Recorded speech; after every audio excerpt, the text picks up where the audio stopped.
Assalamualaikum warahmatullahi wabarakatuh. Shalom, Om Swastiastu, Namo Buddhaya, Salam Kebajikan, Salam Sejahtera bagi kita semua. Pada video kali ini, saya dan teman-teman saya akan mempresentasikan hasil kerja kelompok kami, yaitu mengenai implementasi kebijakan publik. Yang materi yang kita ambil yaitu mengenai implementasi kebijakan pembangunan infrastruktur jalan di Kecamatan Tabir Selatan, Kabupaten Merangin.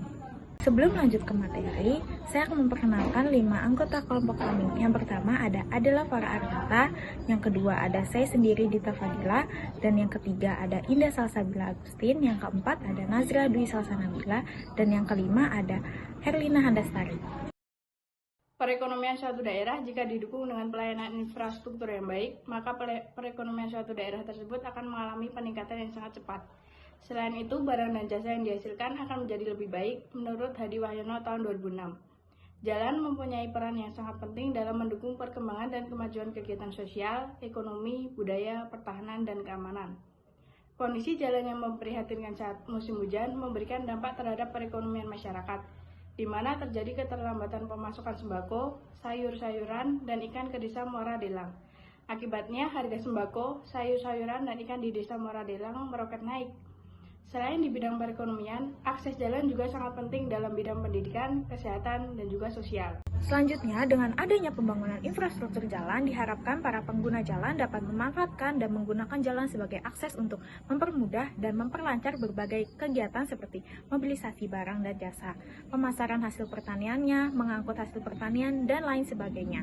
Penelitian ini guna mengetahui sejauh mana implementasi kebijakan di bidang pembangunan jalan yang telah dilakukan oleh pemerintah, daerah, dan berbagai pihak yang terkait dalam pembangunan jalan di Desa Muara Dalang. Teori implementasi kebijakan. Teori implementasi kebijakan Donald van Meter dan Karl van Horn pada penelitian yang menggunakan teori Donald van Meter dan Karl van Horn dengan menggunakan model teori ini didasarkan pada 6 buah variabel, yaitu 1. Standar dan sasaran kebijakan, 2. Sumber daya, 3. Karakteristik organisasi pelaksana, 4. Sikap para pelaksana, 5. Komunikasi antara organisasi terkait dan kegiatan-kegiatan pelaksanaan, 6. Lingkungan sosial, ekonomi, dan politik. Penelitian ini mendeskripsikan bagaimana pengaruh ke-6 variabel dalam model Donald van Meter dan Karl van Horn terhadap implementasi kebijakan membangun infrastruktur jalan di Kecamatan Tabir Selatan, Kabupaten Merangin. Hasil riset 1. Standar, tujuan, dan sasaran.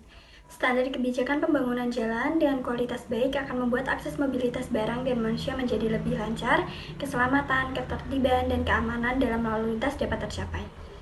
Tujuan dan sasaran dalam kebijakan pembangunan infrastruktur jalan ini adalah untuk aksesabilitas, kelancaran arus barang dan manusia, misalnya mempermudah akses pendidikan, kesehatan, dan lain-lain. Yang kedua, sumber daya. 1. Sumber daya manusia, sedang mendukung implementasi kebijakan. Yang kedua, sumber daya finansial, ada tetapi anggaran dilakukan secara bertahap setiap 1 tahun kontrak. Yang ketiga, sumber daya manusia tergantung kontrak tahun tunggal dan pembiayaan yang ada. Hasil riset yang ketiga adalah karakteristik organisasi pelaksana. 1. Demokratis. Pelaksanaan implementasi kebijakan para agen pelaksana sebagai perwakilan masyarakat melaksanakan implementasi kebijakan pembangunan infrastruktur jalan di Kecamatan Tabir Selatan dengan baik disesuaikan dengan standar, tujuan, dan sasaran kebijakan yang ingin dicapai. Lalu yang kedua, persuasif, bahwa para agen pelaksana harus dapat mengajak masyarakat dan pihak perusahaan untuk tetap menjaga kondisi jalan agar tetap dalam kondisi mantap. Dalam pelaksanaannya, implementasi kebijakan pembangunan infrastruktur jalan di Kecamatan Tabir Selatan memiliki kendala.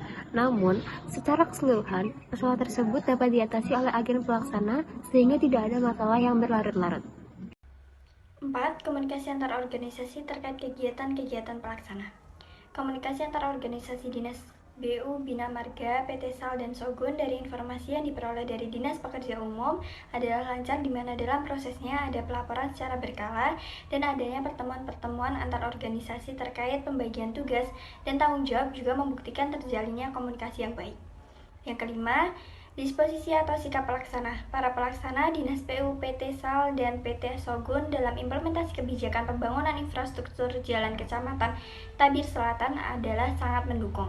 Ketiga, organisasi pelaksana melakukan kegiatan-kegiatan yang mendukung implementasi kebijakan melalui kegiatan perencanaan pembangunan awal dengan melakukan survei lapangan, cek kondisi jalan, memberikan kontribusi berupa material, alat berat, dan pendanaan selama proses pembangunan jalan. Selanjutnya, hasil riset yang keenam yaitu ada kondisi lingkungan, sosial, ekonomi, dan politik. Masyarakat berperan aktif dalam terlaksananya implementasi kebijakan dengan pengusulan pembangunan jalan. Masyarakat memahami pentingnya pembangunan jalan tersebut untuk meningkatkan kesejahteraan di berbagai bidang. Sekian video presentasi dari kelompok kami. Jika ada pertanyaan bisa disampaikan di kolom komentar. Kurang lebihnya mohon maaf dan terima kasih.